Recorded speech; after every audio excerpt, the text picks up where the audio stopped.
Buenos días. Vamos a sentarnos, por favor. Vamos a empezar la sesión de este miércoles a cargo del servicio de cardiología, instituciones siguientes. Ana, Andrea, ya las conocéis, así que enteráis. Bueno, buenos días. Muchas gracias por la oportunidad de dar la sesión general. Y nada, nosotros hemos pensado en dar una sesión sobre el tiburón más peligroso del mundo. En este caso, bueno, como nos ha presentado, somos las R4 de cardiología y nuestro tutor para acompañarnos en la sesión es Gerard Lovin, uno de los adjuntos de cardiología y arritmólogo del hospital. Entonces, bueno, como podéis intuir, pues nuestra sesión va sobre el síndrome de Brugada y lo primero que vamos a hacer es definirlo.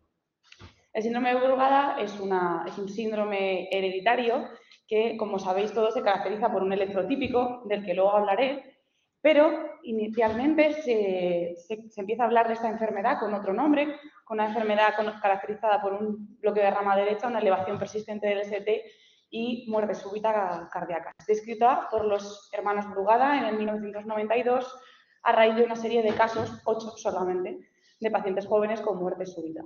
A partir de entonces se empieza a hablar más del tema y se empiezan a describir más casos y es en 1998 cuando se diagnostica la primera mutación que se relaciona con este síndrome. Actualmente, desde 2013, esta es la definición del síndrome de Brugada. Aquel paciente que sin otra cardiopatía que lo justifica tenga un electro con patrón tipo 1 de Brugada, del que ahora hablaré. Ya no se necesita que tenga síntomas. Previamente, antes de 2013, se requería este electrocardiograma típico y alguno de los síntomas de Brugada, pues, por ejemplo, una muerte súbita. Es una enfermedad con una prevalencia de 1 cada 5.000 habitantes, si bien es verdad que hay zonas del mundo donde es más prevalente, incluso endémico, como es el sudeste asiático, donde esta enfermedad pues, se conoce con diferentes nombres. En Tailandia, por ejemplo, Lai Tai, bueno, donde es mucho más frecuente. También es más frecuente en varones y generalmente se diagnostica en torno a los 40-45 años. Los síntomas pueden pasar desde un paciente asintomático en el que se realiza un diagnóstico incidental a raíz de un electrocardiograma o por síncopes, una respiración agónica nocturna o directamente una parada cardíaca. No me voy a enredar mucho en fisiopatología porque es un poco farragosa y además hay distintas hipótesis, pero bueno, ya sabéis que el corazón, bueno, la fisiología cardíaca parte de unas células que son capaces de despolarizarse de forma automática y consiguen transmitir ese impulso a las células del músculo cardíaco a través de distintos canales de iones, primero calcio, luego potasio, primero sodio, luego potasio, luego calcio, conseguimos que se genere el impulso cardíaco. Entonces, como os digo, hay 3 hipótesis. La primera es una hipótesis en la que hay un problema o una disregulación en la despolarización, porque hay un retraso o una mala función de los canales de sodio. Otra hipótesis aboga porque el problema está en los canales de potasio. Estos canales de potasio están en mayor densidad en el epicardio que en el endocardio, entonces se genera un gradiente de voltaje que podría justificar las alteraciones del electro. Incluso hay alguna hipótesis que aboga por que el problema está en la conexina 3. Es una sustancia que se encuentra sobre todo en los tractos de salida, en el sistema de conducción y en las grandes arterias, y en los pacientes que tienen el síndrome de Brugada se presupone que hay un aumento de colágeno y fibrosis en el tracto de salida del ventrículo derecho que implica que se expresa en menor medida la conexina 3 y de ahí pues todo el desencadenante de la enfermedad. Aquí os ponemos los 3 tipos de electrocardiograma de Brugada. El más frecuente, el definitorio, es el electrotipo 1, es una elevación del ST de igual o más de 2 milímetros en morfología descendente y acabando en una T negativa en V1 y en V2. El electrotipo 2 es este de aquí. Como veis, parecido al anterior, con una elevación del ST de más de 2 milímetros, pero en este caso acaba en una T o isodifásica o positiva, dándole un aspecto de silla de montar. Y finalmente, pues el electrotipo 3 es alguno de los 2 anteriores, pero con una elevación del ST menos marcada. Entonces, ya que os he metido un poquito en materia, os voy a presentar un caso clínico por el que alguna vez se nos ha llamado desde urgencias, sobre todo, en alguna guardia. ¿Tengo que hacer algo? No, espero. Vale. Entonces, como os decía, evidentemente no son las llamadas más frecuentes que tenemos, pero bueno, sí que alguna vez nos ha suscitado alguna llamada porque evidentemente es un síndrome al que todo el mundo tiene miedo. Entonces, pues un varón de 20 años sin antecedentes familiares ni personales de interés, que acude a urgencias derivado desde el médico de cabecera, pero realmente desde un reconocimiento médico privado. Es un deportista de alto rendimiento y acude a urgencias por una alteración en el electro. Nunca ha tenido ningún síntoma y viene, la verdad, asustado porque le han dicho algo de brugada, ha mirado en internet, etc. Entonces, bueno, no sé si veis bien el electro, pero como veis, este es el electro del paciente por el que nos llaman. Vale. Entonces, las preguntas que nos podemos hacer es, ¿le podemos diagnosticar de síndrome de brugada? ¿Qué implicaciones tendría hacer este diagnóstico? Y si le indicaríamos un DAI en prevención primaria. Entonces, bueno, os paso con mi compañera Charlotte para que os ayude un poquito en este tema. Bueno, entonces, en cuanto a criterios diagnósticos, como os ha ido introduciendo Ana, en este caso las definiciones han cambiado hace poquito y hasta el año 2016 pues, el diagnóstico se hacía de una forma y ya desde el 2016 nos basamos en el score de Shanghái para diagnosticar a los pacientes. Este score depende de varios criterios, que son criterios electrocardiográficos, clínicos, familiares y genéticos. Y se obtiene una puntuación y, gracias a la suma de esa puntuación, pues realizamos un diagnóstico definitivo, probable o poco probable de nuestros pacientes. Entonces, en aquellos que tengan una suma por encima de 3,5 puntos, hablamos de un diagnóstico probable o prácticamente definitivo. En cambio, en pacientes que tengan una puntuación entre 2 y 3, hablamos de un diagnóstico posible. Y, finalmente, pacientes que tengan una puntuación por debajo de 2, el diagnóstico es ya muy poco probable. Entonces, como veis en la tabla de la izquierda, bueno, en vuestra derecha, el hecho de tener un patrón de brugada espontáneo en el electrocardiograma otorga una puntuación de 3,5 puntos, por lo que un patrón espontáneo de brugada ya es diagnóstico de síndrome de brugada. En cambio, pacientes que tengan un patrón de brugada tipo 1 inducido por fiebre o bien después de una provocación por fármacos, otorga una puntuación de 3 en el primer caso y de 2 en el segundo caso. En cuanto a criterios clínicos, pues tendremos que indagar un poco sobre antecedentes de parada o de taquicardias ventriculares que hayan podido tener los pacientes y también preguntar por agonía respiratoria nocturna, síncopes de posible perfil cardiogénico o síncopes que no quede muy clara la etiología. En el caso de los antecedentes familiares, pues preguntar por familiares de primer o segundo grado con síndrome de brugada diagnosticado o incluso que puedan tener, que tengan antecedentes de muerte súbita y sobre todo indagar bien sobre si esos pacientes habían tenido fiebre o se habían tomado fármacos que están contraindicados en esta patología. Finalmente, el diagnóstico genético pues, solo otorga una puntuación de 0,5. Por tanto, contestando un poco a las preguntas de Ana, este chico joven que viene con un patrón de brugada, en principio tipo 1 espontáneo, le diagnosticaríamos de síndrome de brugada. En cuanto a implicaciones que tiene realizar este diagnóstico, ante todo, tranquilizar y tener mucho tacto con estos pacientes, porque el hecho de diagnosticar de un síndrome de brugada tiene una serie de connotaciones que pues, pueden causar pues, incluso depresión en nuestros pacientes. Entonces, tranquilizar a los pacientes porque incluso pacientes con un patrón de brugada tipo 1, estando asintomáticos, el riesgo de arritmias, tratando bien la fiebre, evitando una serie de fármacos de los que hablaremos a continuación, el riesgo de desarrollar arritmias en el seguimiento es menor al 1%. Entonces, tranquilizar a este tipo a estos pacientes, ¿vale? Explicarle al paciente que habrá que hacer un despistaje en familiares y según las guías del deporte, decirles que no está contraindicado realizar deportes de alto rendimiento, pero habría que evitar hacer actividades físicas que sean de muy larga duración y de resistencia porque pueden elevar la temperatura corporal, pues por ejemplo como sería una maratón o incluso un triatlón, y entonces se podría comportar como una fiebre y entonces evitar este tipo de ejercicio en estos pacientes. Pero como tal no está contraindicado el deporte porque no se ha visto que se asocie con mayor cantidad de arritmias.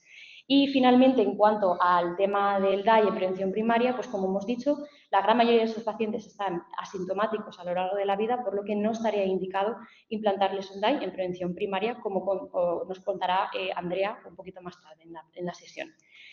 Entonces, os presento un caso clínico, otro caso clínico que es completamente opuesto a este primero. De hecho, es un caso de un señor que tuvimos ingresado en septiembre del año pasado, un señor de 50 años con factores de riesgo cardiovascular que fue traído por el 112 después de haber sufrido una parada cardiorrespiratoria en ritmo desfibrilable en su casa de 40 minutos de duración. Entonces, el paciente ingresa en la UCI y decir que pues, se le hace una batería de pruebas complementarias en la que la analítica no tiene grandes alteraciones, se nos llama para hacer una ecografía en la que tampoco se aprecian grandes alteraciones y el electro con el que viene es este. Entonces, salvo por el hecho de que tiene una taquicardia sinusal, pues es bastante anodino.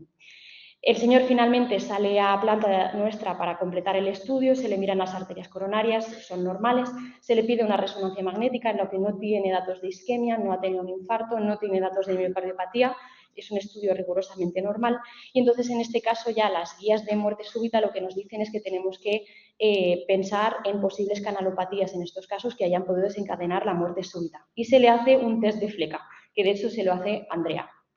Y a los 20 minutos, este es el resultado del test de fleca. Como podéis ver, tiene la elevación en aleta de tiburón en V1 y V2 y en V1 alta y V2 alta, típica de un patrón de Brugada tipo 1. Entonces, le diagnosticamos de síndrome de Brugada. Hemos dicho que el patrón tipo 1 inducido, provocado por medicación, solo otorga 2 puntos, pero en este caso el paciente ha sufrido una muerte súbita, una parada cardiorrespiratoria, por lo que sumaríamos 5 puntos y en este caso pues sí que le diagnosticamos de síndrome de Brugada. De hecho, el señor se fue con un DAI en prevención secundaria y hasta donde sabemos el señor está bien y no ha vuelto a tener arritmias y se fue con las recomendaciones de tratar enérgicamente la fiebre y evitar una serie de fármacos, como comentaremos a continuación. Entonces, 3 pinceladas sobre cómo realizamos nosotros el test de provocación, en este caso el test de flecainida, ¿vale? Saber que es muy importante monitorizar a los pacientes porque estamos con un paro de parada al lado porque, claro, estamos potencialmente podemos inducir arritmias. Entonces, tener un desfibrilador, tener monitorizado el electrocardiograma, la presión, el pulso oxímetro y en cuanto a la colocación de los diferentes electrodos, pues se coloca V1 y V2 como siempre y hay que colocar en el segundo o tercer espacio intercostal una derivación V1 alta y V2 alta, ¿vale? En cuanto a los fármacos que podemos usar, pues hay unos cuantos, como por ejemplo la asmalina, la procainamida, la flecainida, y la idea es ver lo que ocurre a lo largo de la administración de los fármacos. ¿Cuándo detenemos el test? O bien cuando se induce un patrón de tipo 1 ya, se para la prueba, o bien cuando los pacientes empiezan a desarrollar inestabilidad eléctrica con muchos extrasístoles o incluso taquicardias ventriculares, cuando se ensancha mucho el QRS, cuando los pacientes se hipotensan. Los 2 fármacos que se usan de forma más amplia a nivel del mundo son la asmalina y la flecainida, pero la asmalina no está comercializada en Europa, entonces pues no me voy a meter mucho en ella. En nuestro centro lo que hacemos nosotros es el test de flecainida. Entonces lo que hacemos es que cogemos una ampolla de 150 miligramos de fleca, se diluye en 100 cc de suero glucosal y se administra durante 10 minutos según el peso del paciente, 2 miligramos por kilo. En pacientes que pesen más de 75 kilos, por tanto, les administramos la ampolla entera. Y se hace una monitorización durante media hora. Se hacen electrocardiogramas seriados cada 2-5 minutos, depende un poco, y vamos viendo los cambios que pueden hacer los pacientes. Entonces, según si desarrollan o no el patrón de Brugada, pues tenemos un tipo de actuación u otra. En caso de que lo desarrollen, los pacientes se quedan ingresados 24 horas porque al final les hemos administrado un fármaco que pueden inducir arritmias. Entonces, tienen que estar ingresados, monitorizados y ver que normalicen el electro. Y en casos en los que no se induzca el patrón de tipo 1, se vigilan durante 4 horas, porque hay algunos pacientes que pueden desarrollar tardíamente el patrón de Brugada tipo 1 porque son metabolizadores lentos por mutaciones a nivel de diferentes citocromos. Entonces, saber que pues, algunos pacientes pueden desarrollar el patrón de tipo 1 más tardíamente que otros y siempre pues, tenerles monitorizados y vigilados. Y ahora Andrea pues, os va a hablar un poquito de de las otras opciones terapéuticas que tenemos aparte de la flecainida. Bueno, como ha comentado Charlotte, aparte de la flecainida hay otros bloqueantes de canales de sodio que no están comercializados en Europa. La asmalina estuvo comercializada hasta finales de los 90 y luego se dejó de comercializar. Y cada uno de ellos tiene una especificidad y sensibilidad diferente. Es difícil saber exactamente la especificidad y sensibilidad de estos test, porque no hay un gold estándar en el que digamos todos los pacientes que tengan esto tienen un síndrome de Brugada. Entonces, a lo largo del tiempo han ido utilizando diferentes subrogados que podrían ser equivalentes al gold estándar. Por ejemplo, la mutación en los canales de sodio. Suponemos que todos los pacientes que tengan la mutación van a tener la enfermedad y suponemos que tiene una herencia autosómica dominante, aunque realmente no todos los pacientes que tengan la mutación tendrán la enfermedad porque tiene penetrancia incompleta. Entonces, si se realiza un test de afmalina, resulta positivo en casi el 80% de los casos y de flecainida en el 77% de los casos, o sea que una sensibilidad bastante baja. Si utilizamos como gold estándar a los pacientes que tienen un patrón espontáneo tipo 1 intermitente, con la afmalina sí que tenemos una sensibilidad bastante buena, del 100%, y con la flecainida, que es el fármaco que tenemos nosotros, la verdad nos quedamos bastante cortos. Y por último, si consideramos como pacientes enfermos a los transmisores obligados, esto es, a los que estén conectados en un árbol genealógico a 2 pacientes enfermos, nuevamente con la afmalina tenemos una sensibilidad del 100% y con la fleca solo del 77%, entonces hay que ser bastante precavidos a la hora de, si tenemos sospecha clínica de síndrome de Brugada y hacemos un test de fleca que es negativo, pues realmente hay un 25-30% de pacientes que se nos están escapando, o sea que igual hay que darle consejos de evitar la fiebre, evitar cierto tipo de fármacos si es que nuestra sospecha clínica es alta. Y en cuanto a la especificidad, a qué capacidad tienen de excluir a los pacientes sanos, vemos como, bueno, estos son varias enfermedades que ahora iré contando algunas, y como hay una altísima tasa de falsos positivos. Por ejemplo, en la displasia rinogénica del ventrículo derecho, una tasa de falsos positivos de en torno al 16%. La distrofia miotónica, 25%. En pacientes con atrofia muscular vulvar espinal, de entre el 7 y el 12%. Y muy curioso, pacientes con vías accesorias o con taquicardias por reentrada intranodal llegan casi a un 30% de falsos positivos. O sea que es un test, la verdad, con una especificidad muy bajita, con lo que corremos el riesgo de estar diagnosticando a alguien de síndrome de Brugada cuando realmente no lo tiene. En cuanto a la seguridad del test, ya ha comentado Charlotte que hay riesgo de desarrollo de extrasistolia ventricular, incluso taquicardia ventricular y fibrilación ventricular, con una probabilidad media de 1,5%. ¿Qué pacientes tienen más riesgo de tener eventos adversos durante la administración del fármaco? Aquellos que tengan de forma basal un QRS ancho, que tengan mutaciones en el canal de sodio o que ya tengan un patrón de tipo 1 espontáneo. De hecho, tener un patrón de tipo 1 espontáneo es una contraindicación absoluta para la realización de un test de flecainida, porque está en la lista de fármacos que te dicen que no debes utilizar en este paciente y no te aporta nada hacerle un test de fleca. En cuanto a si los pacientes jóvenes o con disfunción sinusal tienen más riesgo, no está nada claro, porque todos los pacientes incluidos en los estudios que eran jóvenes o tenían disfunción sinusal, al final tenían mutado el canal de sodio, con lo que no está claro. En cuanto a la dosis recibida, ha comentado Charlotte que son 2 miligramos por kilo. Durante cierto tiempo esto fue un problema porque pacientes obesos, pues a lo mejor si pesa 100 kilos le tocarían 200 miligramos de flecainida y eso sería una dosis supraterapéutica. Siempre nuestro tope de dosis son 150 miligramos, que es una ampolla, porque corremos el riesgo de inducir arritmias ventriculares.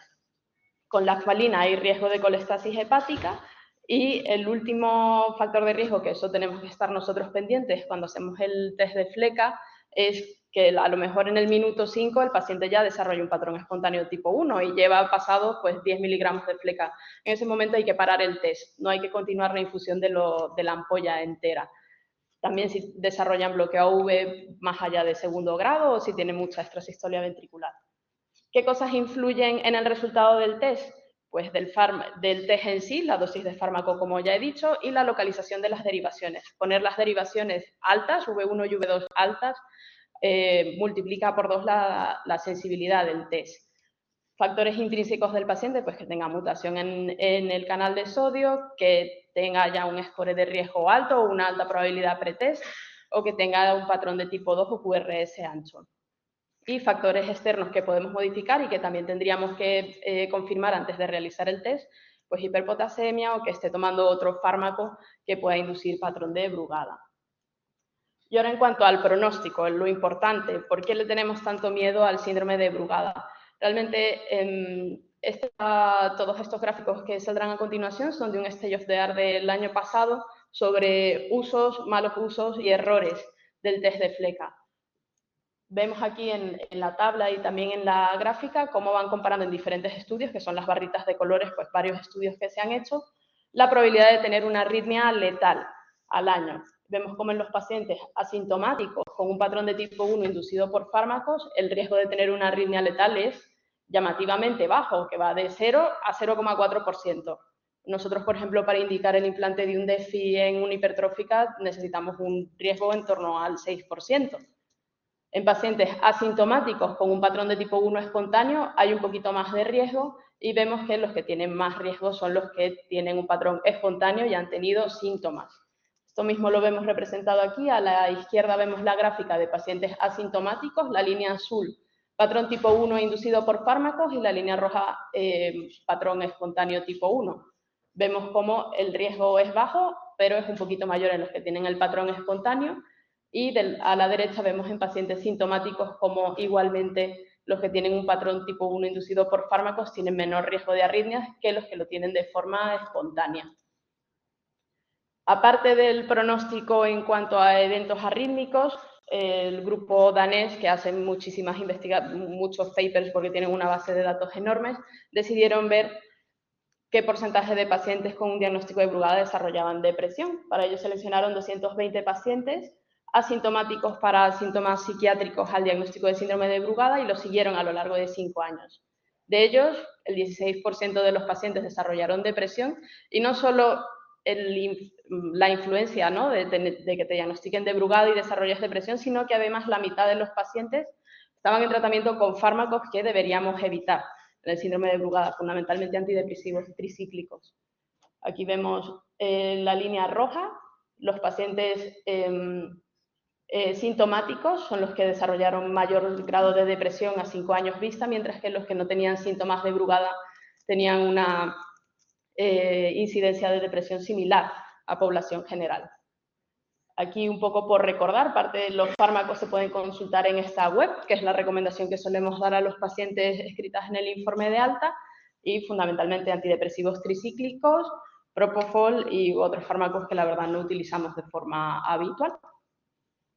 ¿Y a quién entonces debemos realizar un test de fleca?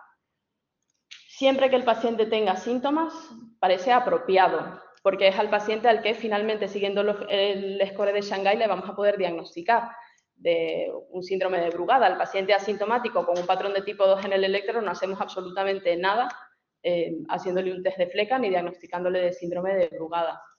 A los que tengan historia familiar de síndrome de Brugada y tengan síntomas, también parece apropiado, pero a partir de allí se diluye muchísimo la necesidad de realizar pues, un test diagnóstico o de decirle al paciente, puedes tener un síndrome de Brugada. Desde luego, que es bueno, una derivación frecuente desde atención primaria, patrón tipo 2 asintomático, es más que cuestionable la necesidad de realizar el test de fleca. ¿Y qué recomendaciones generales o qué recomiendan las últimas guías de muerte súbita? Paciente con electro sospechoso de Brugada, sin arritmia ventricular documentada, sin patrón de Brugada tipo 1 espontáneo, que recordemos que eso sería ya diagnóstico directamente de síndrome de Brugada, sin síncope arrítmico y sin antecedentes familiares, alta. No hay que hacer absolutamente nada. Otra cosa es que haya tenido un síncope o tenga una historia familiar de muerte súbita, porque o bien el síncope o bien la historia familiar sí que nos permitiría llegar al diagnóstico de síndrome de Brugada si es que tiene un test de fleca positivo, ¿vale? Y en el paciente que ha tenido síntomas, recomendaciones generales que ahora las mencionaré, y si no ha tenido ningún síncope simplemente hay que seguirlo, no tiene indicación de implante de DAI, ni mucho menos, más allá de las recomendaciones generales. Y si ha tenido un síncope arrítmico, o bien el caso que ha presentado Charlotte, ha tenido una muerte súbita arrítmica, aunque no fuese un Brugada, se llevaría el desfibrilador igualmente. Y en cuanto a las recomendaciones generales que escribimos en todos los informes de nuestros pacientes, pues evitar los fármacos en brugadadrugs.org, evitar la cocaína, el cannabis y el consumo de alcohol y tratar la fiebre con antipiréticos, que son cosas que en cualquier caso la gente hace de forma habitual, no se quedan con 40 de fiebre a ver si se le pasa solo. Y en cuanto a la única indicación, o sea, la indicación de DAI es en prevención secundaria, ¿vale? Y con un nivel de indicación un poquito más bajo en pacientes que hayan tenido un síncope de origen arrítmico, pero tenemos que tener muy claro que el síncope realmente es de perfil cardiogénico y que tengan diagnosticado un síndrome de Brugada, pues también tendrían indicación de implante de DAI. El resto de pacientes no, ni de estudio electrofisiológico, ni nada. Entonces, como conclusiones, el test que tenemos disponible en nuestro medio tiene una sensibilidad y una especificidad muy baja. Hay que estar muy seguro de que es necesario para el paciente por las connotaciones que puede tener, el de decirle, oye, puedes tener un síndrome de Brugada, que la afmalina es mucho más sensible que la flecainida, pero que también tiene más falsos positivos y en casos especiales se podría pedir a farmacia hospitalaria y que realmente tener un test de fleca positivo no cambia para nada el manejo del paciente asintomático. Y en cuanto al título de nuestra presentación, si realmente el síndrome de Brugada es el tiburón más peligroso del mundo, si se lo preguntamos a Google nos dirá que no, que el tiburón más peligroso del mundo es el tiburón blanco, con 7 metros de longitud y que vive fundamentalmente en agua salada, pero últimamente el tiburón toro se está cobrando la vida de bastantes personas porque además se encuentra en agua dulce y agua salada. No obstante, según National Geographic, la probabilidad de ser atacado por un tiburón es ínfima y la de morir por ese ataque más ínfima aún. Pero si comparamos el riesgo de tener un evento arrítmico letal en un paciente asintomático con un patrón de Brugada tipo 1 inducido por fármacos, vemos como ese riesgo es mucho más bajo, en torno al 0,4%, frente al riesgo de morir en un accidente de tráfico que está casi cerca del 1%. Y ya está.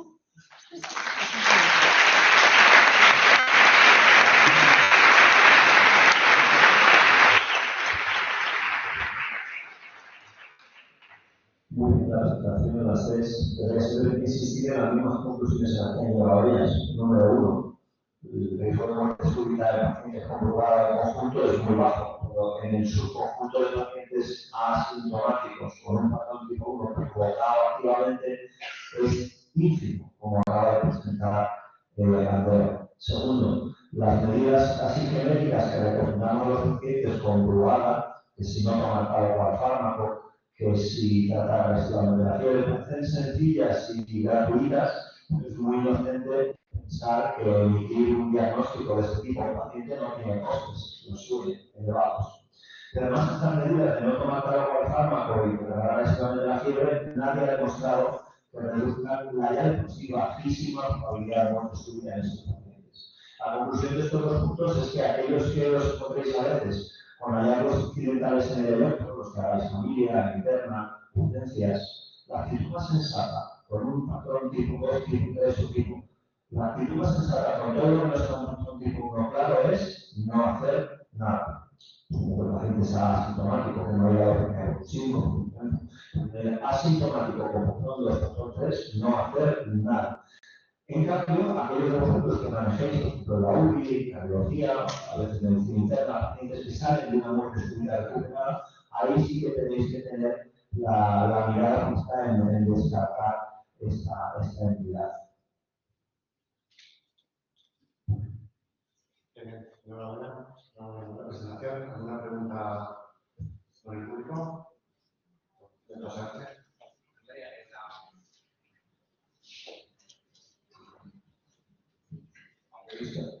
He visto que en el diagnóstico a los estudios clínicos se da un poco peso, pero hay buena correlación fenotipo-fenotipo en la enfermedad, como para que si detectas una determinada mutación, ese paciente sí haya que mandar.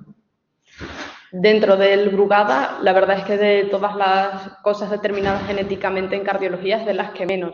Solo en torno al 20% de los pacientes con Brugada tienen una mutación probablemente patogénica, que ya sabemos que aquí nos movemos en probablemente patogénica, quizás patogénica. Y aparte de al tener penetrancia incompleta y la herencia no es claramente autosómica dominante, tampoco tener el genotipo positivo, de hecho, por eso aporta tan pocos puntos. Luego en el score de Shanghái no te garantiza el diagnóstico. Además, por ejemplo, ese mismo canal de sodio está también mutado en la displasia rinogénica del ventrículo derecho, o sea que no es claramente causal la mutación en este canal. Por regular eso, en general en las hepatitis estructurales genéticas, ¿no? Hipertrófica, la dilatada, infrautilizamos severamente la genética. En el caso del vulvar tenemos todavía una visión muy incompleta de sus bases genéticas. Dice Andrea, un 20%, probablemente menos de un 10% de los pacientes se puede establecer razonablemente que tengan una mutación patogénica. Hasta hace poco había una micromunidad o de mutaciones del gen de sodio y de otros relacionadas con vulvar, pero esto se ha revisitado en los últimos años y cada vez menos mutaciones se consideran relacionadas patogénicamente con vulvar. Es una enfermedad en la que la genética todavía tenemos un conocimiento incompleto y que aporta relativamente poco a la toma de decisiones. Otra pregunta que quería hacer, ya hemos contestado antes. Ahora nos están llegando pacientes que se secuencian en el soma. Hay varias empresas por internet que te vienen a recoger a casa la muestra y te secuencian tu exoma. Entonces, otra vía de entrada en el algoritmo último que ha presentado es que el paciente venga con la secuenciación del exoma con una mutación de signos naturales. Que ya hemos contestado. Claro, es que estaríamos en el mismo escenario. Sí. Muy bien, ¿alguna pregunta? Pues gracias, Sira. Gracias, Sira. Nos vemos en la sesión. Nos vemos en la